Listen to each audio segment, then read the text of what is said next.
De novas medidas adotadas pelo Senado Federal, depois que o senador Nelsinho Trade foi diagnosticado com a doença e circulou pelas dependências do Congresso. A partir de agora, as ausências em reuniões de comissões e no plenário ficam consideradas justificadas para quem tem idade superior a 65 anos, gestantes, pessoas com baixa imunidade ou portadores de doenças crônicas com risco de aumento de mortalidade por Covid-19.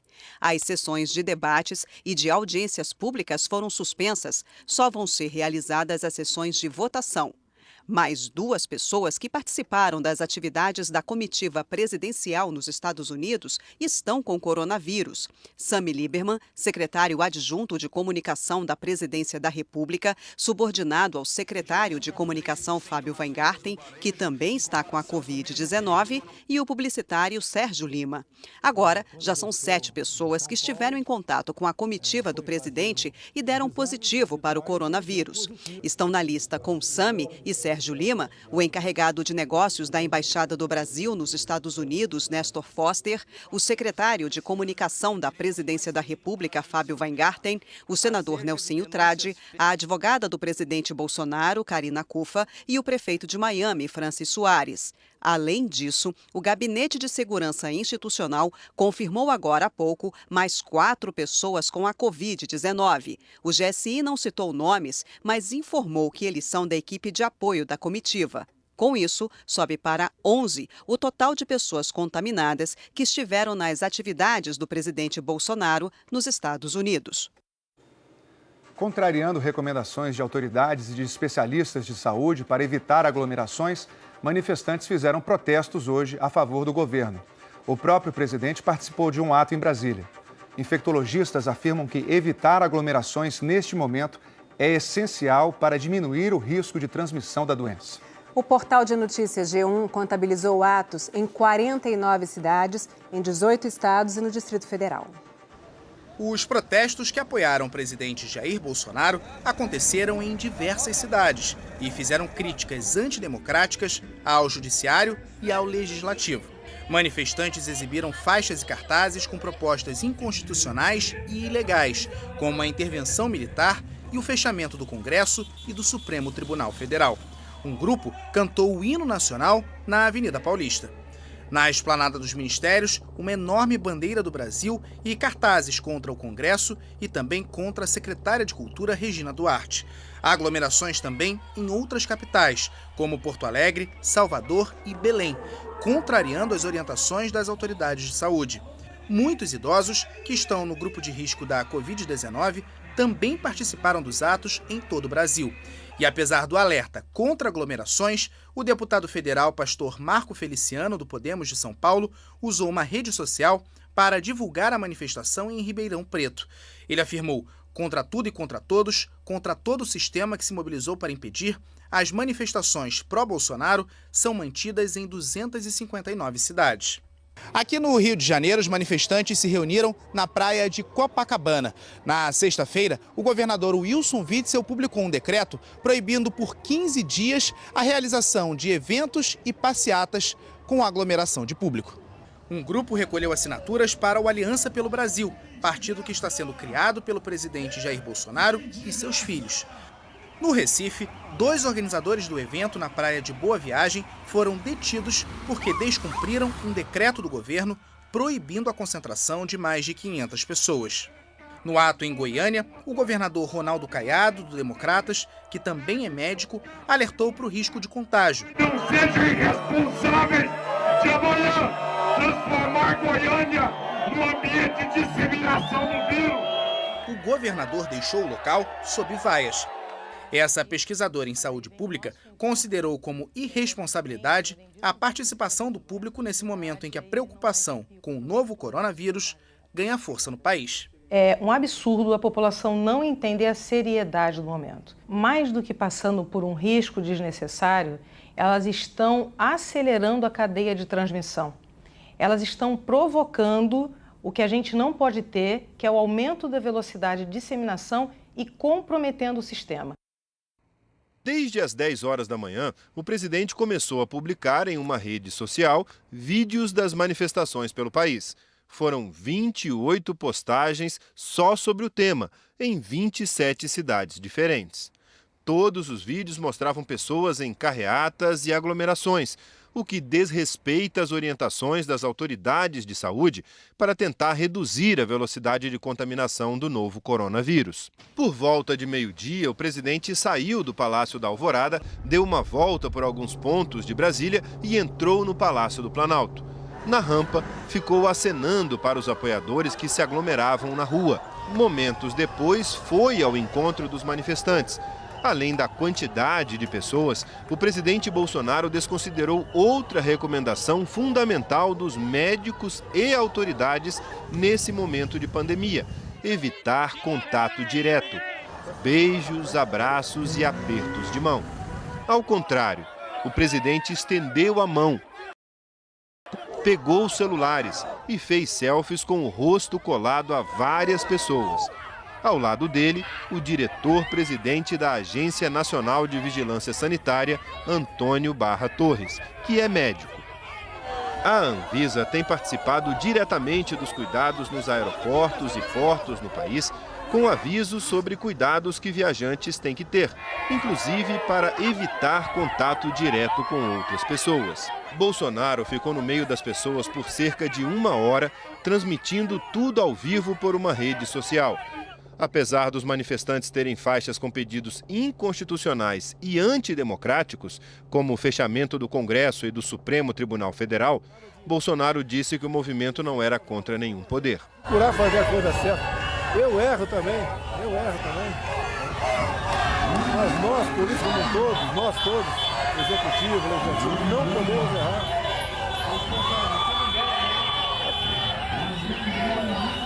Fico aqui quase sem palavras.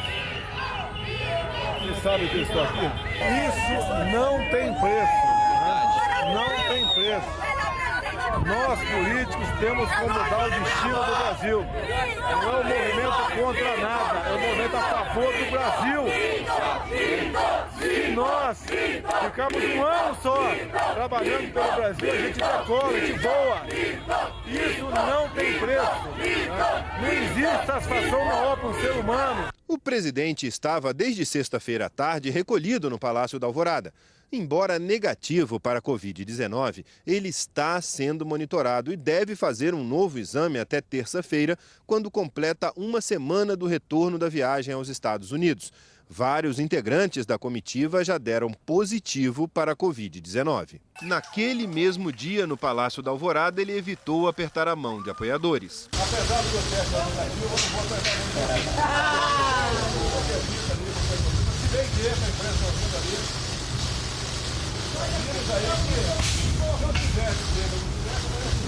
Ainda na sexta-feira, depois que o Ministério da Saúde registrou a contaminação comunitária nas maiores cidades do país, quando não dá mais para saber a origem da contaminação, o presidente fez um pronunciamento e foi ainda mais enfático. Jamais podemos colocar em risco a saúde da nossa gente. Os movimentos espontâneos e legítimos, marcados para o dia 15 de março, atendem aos interesses da nação. Precisam, no entanto, diante dos fatos recentes, ser repensados. Nossa saúde e de nossos familiares devem ser preservadas. O momento é de união, serenidade e bom senso. O desrespeito às recomendações das autoridades pelos manifestantes foi motivo de muitas críticas. O presidente da OAB ressaltou que as renúncias que este momento exige são uma demonstração de compromisso com o coletivo e condenou a atitude do presidente Bolsonaro. Escreveu: e neste mesmo momento, o presidente da República passou todo o domingo compartilhando fotos e vídeos de aglomerações que, mais que imprudentes, dolosamente aumentam o risco de um pico de contágio pelo coronavírus. O presidente da Câmara, Rodrigo Maia, também condenou a participação do presidente Bolsonaro. O que nos preocupa, os que nos deixam em perplexidade, é o presidente participando desses atos. No momento onde se pediu na sexta-feira que não houvesse aglomerações, o próprio presidente desautoriza o seu ministro da Saúde. O que nós esperamos é que o presidente assuma a presidência da República. Nós precisamos que o piloto do avião assuma a sua cadeira e conduza o Brasil nessa grave crise, que pode tirar a vida dos brasileiros e que pode tirar a comida da casa de brasileiros. Que ele comande, o Brasil nesse momento de crise e que não ele estimule mais aglomerações e mais ataques aos outros poderes. O auto-isolamento recomendado para o presidente Jair Bolsonaro e que não foi seguido será cumprido pelos integrantes do Gabinete de Segurança Institucional da Presidência. Na nota em que confirmou que 4 pessoas da equipe de apoio que viajaram com a comitiva presidencial testaram positivo para o coronavírus, o GSI também informou que os que testaram negativo permanecerão em auto-isolamento, cumprindo o protocolo determinado pelas autoridades sanitárias. Agora há pouco, o presidente do Senado, Davi Alcolumbre, divulgou uma nota criticando as manifestações durante a pandemia do novo coronavírus. Alcolumbre disse que a gravidade da situação exige responsabilidade de todos os brasileiros, inclusive do presidente da República. Ele destacou ainda que convidar para ato contra os poderes é confrontar a democracia. Nós procuramos a assessoria do Palácio do Planalto para comentar as críticas, mas não obtivemos resposta. Esta semana, a Europa se tornou o epicentro da Covid-19, segundo a Organização Mundial da Saúde. Países do continente registraram um salto no número de casos e de mortes. Vários tomaram medidas drásticas para conter o avanço da doença, como informa de Londres o correspondente Rodrigo Carvalho. Na França, no meio da pandemia, tinha uma eleição em 35 mil distritos. Essa semana, o governo disse que a democracia não pode parar. Os franceses foram às urnas hoje. Álcool gel em cada um dos 70 mil locais de votação, mesários de luva, eleitores a 1 metro de distância uns dos outros. E como lá é no papel, o governo pediu que as pessoas levassem a própria caneta para diminuir o risco de contágio. O voto na França não é obrigatório. O vírus fez o comparecimento despencar. Depois de votar, o presidente Emmanuel Macron comentou as novas restrições no país. O governo mandou fechar tudo considerado não essencial. Lojas, cinemas, cafés, restaurantes. A vida básica, comprar comida, remédio, isso vai seguir, disse Macron. Ele falou que precisou tomar medidas mais duras porque muitas pessoas estavam relaxadas. Está na hora de responsabilidade individual e coletiva. Solidariedade. A liberdade vai continuar restrita por pelo menos 2 semanas. Na Espanha também. Na região autônoma do País Basco, a polícia está nas ruas mandando as pessoas irem para casa. Essas imagens que circulam nas redes sociais seriam de Bilbao. Não se pode passear. Isto é muito sério. Isto está morrendo pessoas, muitas. A Espanha vive uma escalada nos casos do novo coronavírus. Na primeira semana pulou de 2 para 100. Logo foi para 1.000. Nos últimos 5 dias, disparou. Hoje são quase 8 mil infectados. 152 pessoas morreram. A polícia isolou a principal praia de Barcelona. Quem chega lá recebe a orientação de que deve evitar a aglomeração de pessoas. Agora, em todo o país, só farmácias, hospitais e mercados estão abertos. Os espanhóis tentam reagir. Com as academias fechadas, o professor subiu num prédio para dar aula. O foco agora é que jovens e adultos se protejam direito para que os médicos atendam quem mais precisa, os idosos. O povo marcou hora para aplaudir os profissionais da saúde. Os portugueses fizeram o mesmo. Na Alemanha, a primeira-ministra Angela Merkel tem sido realista. Essa semana ela disse que até 70% dos alemães devem pegar o novo coronavírus. Hoje o governo anunciou o fechamento das fronteiras com França, Suíça e Áustria. Enquanto isso, o Reino Unido continua numa velocidade diferente. As autoridades aqui ainda não suspenderam as aulas, nem proibiram grandes eventos. Numa carta aberta, um grupo de cientistas disse que a postura do governo pode colocar muitas vidas em risco. Hoje o ministro da Saúde falou que nas próximas semanas vai recomendar quem tem mais de 70 anos a ficar em casa. A Organização Mundial da Saúde considera a Europa o novo epicentro do coronavírus. Mas a realidade no Irã também chama atenção. As mortes lá subiram de 113 para 724. São 14 mil infectados. É o terceiro país mais atingido. Fora da China, a situação pior só a da Itália. Hoje o país bateu recorde de mortos num único dia, 368. A Itália já conta 1.809 mortos e quase 25 mil contaminados. A Itália está há 6 dias com todo o território em quarentena por causa do novo coronavírus. O isolamento mexeu com a rotina e o estado de espírito dos italianos. A repórter Ilse Scamparini, que mora em Roma há 20 anos, conta pra gente agora como é viver uma cidade fantasma, com ruas vazias, comércio, escolas, museus, praticamente tudo fechado. Qualquer palavra usada para definir um país inteiro em quarentena pode parecer inadequada, não forte o suficiente. Roma, de cidade barulhenta com as suas sirenes, e praças cheias de vida, com o seu espírito semelhante ao carioca dos bons tempos, de repente se transformou. Como se tirássemos o volume de um filme e com um efeito especial fizéssemos desaparecer as pessoas, os veículos, deixando só cenários vazios. Decisione giusta oggi.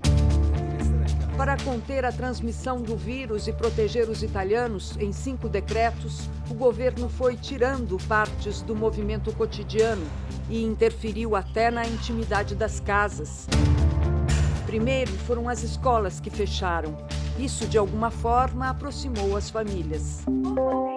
Mas a médica ítalo-brasileira Roberta Carpenedo, que trata de doentes do novo coronavírus num hospital romano, não vê os filhos há 8 dias. Ela não pode deixá-los por perto. Sendo médica e anestesista, e o meu marido também, trabalhando com esses pacientes, a gente preferiu se auto-isolar das crianças para evitar que as crianças pudessem transmitir a doença para outras pessoas. Quando atravessa a cidade vazia, não sente uma boa impressão.